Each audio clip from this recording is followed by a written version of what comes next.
ও বাপ রে, দারুণ হয়েছে। একদম রিল্যাক্স।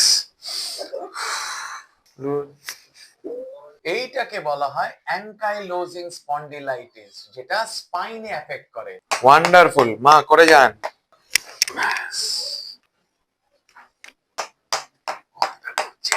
মা আগে থেকে কতটা ঘুরছে? অনেকটা ঘুরেছে। যার পুরো ঘাড় শক্ত, একদম রিজিড হয়ে গেছে, সে কি করে এতটা ঘোরায়?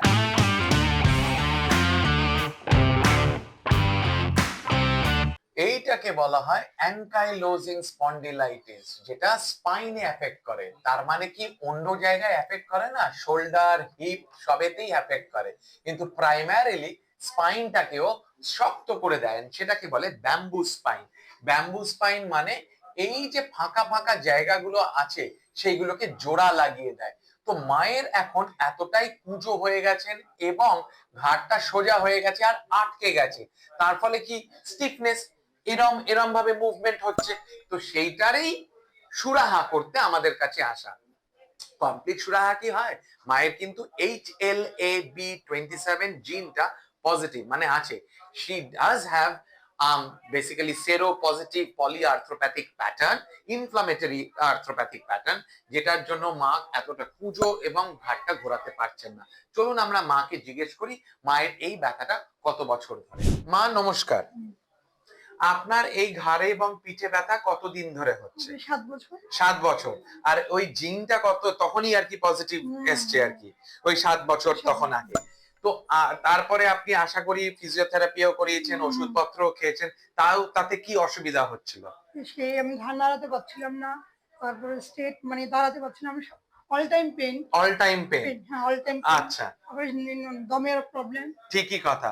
তো মায়ের যেটা বলছে প্রবলেম গুলো, এটা হচ্ছে মানে primary sign and symptoms of ankylosing spondylitis. আর একটা যে যার হয়নি বা হতে চলেছে, সকালবেলায় উঠে যদি আপনার বা কারুর শরীর আড়ষ্ট ভাব থাকে, স্টিফ হয়ে যায়, টাইট হয়ে যায়, তাহলে it is possible that could be because of ankylosing spondylosis বা স্পন্ডিলাইটিস। এটা সেরো পজিটিভ হতে পারে, সেরো নেগেটিভও হতে পারে, যেখানে HLA-B27 পজিটিভ হয়নি কিন্তু বাকি সাইন এন্ড সিমটমস কিন্তু আছে, তো সেটাও সেরো নেগেটিভ, তাকে বলা হয়।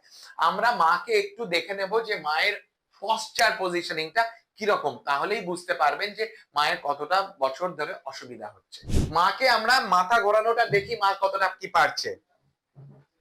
মা বডি দিয়ে ঘোরাচ্ছেন দুদিকটায়, পুরো বডিটা দিয়ে দেখছেন ঘুরছে, হার্ডলি এনি রোটেশন হচ্ছে অ্যাট সি স্পাইন।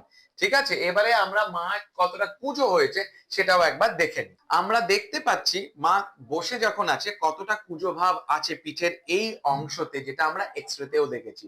তো আজকে আমরা ঘাড় এবং পিঠের ট্রিটমেন্টটা করে দেখব ঘাড়টা কতটা ঘুরছে আর পিঠটা কতটা সোজা হয়েছে। আর একটা কথা বলে দিই, এটা কিন্তু একদিনে করে ম্যাজিক কিন্তু করা যাবে না, মাকেও কষ্টটা করতে হবে কেষ্টটি পেতে গেলে। তার মানে এক্সারসাইজ ভালো করে করতে হবে, যা যা স্পেসিফিক ব্যায়াম আমরা দিয়ে দেব, আমরা ডায়েটও দিয়ে দিই দ্যাট স্পেসিফিক বিকজ অফ যাদেরই পলিআর্থ্রোপ্যাথিক প্যাটার্নস আছে, ইনফ্লামেটরি রেসপন্স আছে, তাদেরকে আমরা অ্যান্টি ইনফ্লামেটরি ডায়েট আর নিউট্রিশন দিই, বিকজ আমাদেরও রেজিস্টার্ড ডায়েটিশিয়ান নিউট্রিশনিস্ট আছে, তারা সেই চার্টটা করে মায়ের জন্য কাস্টমাইজ করে মাকে দেওয়া হয়েছে। ট্রিটমেন্টটা চলায় শুরু করে যায়।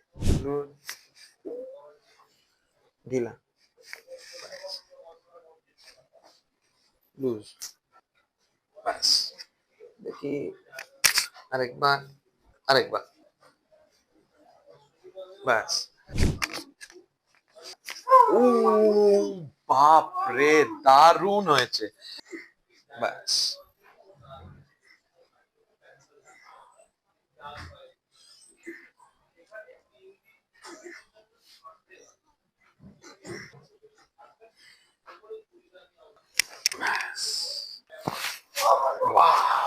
একদম রিল্যাক্স।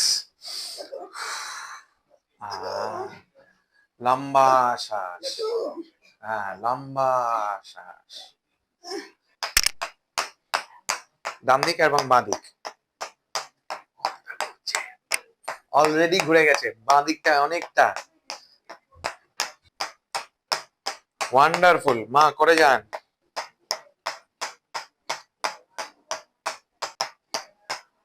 ওপর নিচ করুন।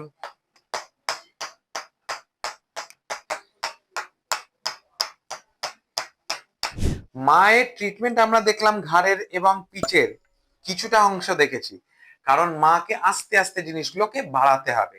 আজকে আমরা দেখি মায়ের রোটেশন, নেক রোটেশনটা কতটা ইমপ্রুভ হয়েছে। মা দুদিকে মাথা ঘোরান, পেছন দিকে দেখার চেষ্টা করুন, বডি না ঘুরিয়ে। আবার এদিকে যার পুরো ঘাড় শক্ত, একদম রিজিড হয়ে গেছে, সে কি করে এতটা ঘোরায়? আমরা কি হাড়টাকে ঘোরাতে পেরেছি? না, একদমই সম্ভব না। হাড় তো আটকে আছে, কিন্তু সফট টিস্যুস, মাসেল গুলোকে রিল্যাক্স করা হয়েছে, লুজ করা হয়েছে, স্ট্রেচ করা হয়েছে, যাতে যতটা ঘোরাতে পারছেন সেইটার দৌলতে, মানে সফট টিস্যুর দৌলতে। হাড়ের কিন্তু না, হাড়ের চেঞ্জেস কিন্তু ওটা পার্মানেন্ট হয়ে যায়, ওটা একদম বসে যায়, তো সেই জন্য। কিন্তু মা আগে থেকে কতটা ঘুরছে?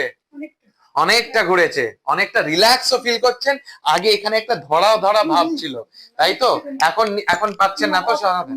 না, মায়ের কিন্তু এই যে রিল্যাক্সেশনটা ভাব, কেমন মা তো কুঁচো, স্বাভাবিকভাবেই এইখানে একটা চাপ ভাব থাকবে, এই দিকটায় টান হবে, ল্যাটিসিমাস মাসেল, তারপরে কোয়াড্রাটাস লাম্বার, এগুলো টান। তো এইগুলোকে আস্তে আস্তে আমাদের রিল্যাক্স করতে হবে। তো মায়ের মতন আপনাদেরও পরিবারে বা আপনার যদি এরকম অ্যাঙ্কাইলোজিং স্পন্ডিলাইটিস হতে পারে, আমরা এরকম স্পেশালাইজ করি ইন কমপ্লেক্স কেসেস বা কমপ্লেক্স প্যাথোলজিস বা কমপ্লেক্স ডিজিজ। সেইগুলোর জন্য আপনি কিন্তু ব্যথার যদি থাকে, তার জন্য আমাদের কাছে অতি অবশ্যই আসতে পারেন। ভালো থাকবেন, সুস্থ থাকবেন। নমস্কার।